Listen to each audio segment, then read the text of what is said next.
قبل دخول المدارس باسبوع هنا في المانيا.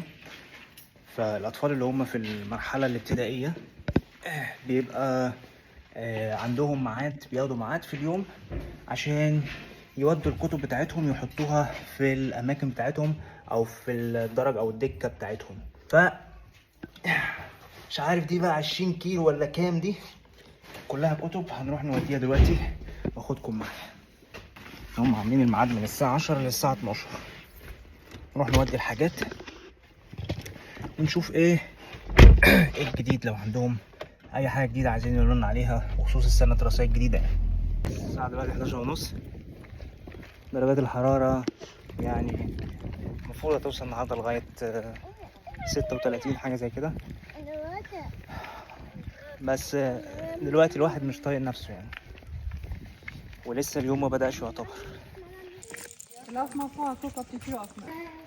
الناس اللي ما تعرفش نظام التعليم هنا بيبقى ماشي ازاي بالمقارنة بجزء بسيط، مش مقارنة يعني، بس بالمقارنة بقى عندنا مدارس ثلاث مراحل.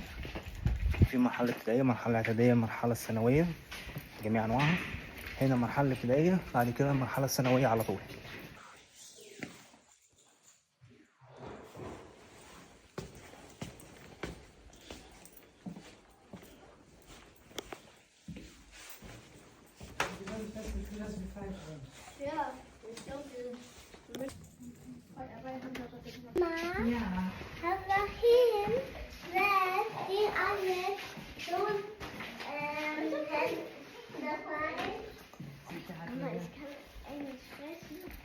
الواحد قعد 10 دقايق بالظبط، 10 دقايق حطينا الكتب، رصينا الكتب بتاعته بالظبط 10 دقايق، واتكلمنا مع المدرسات.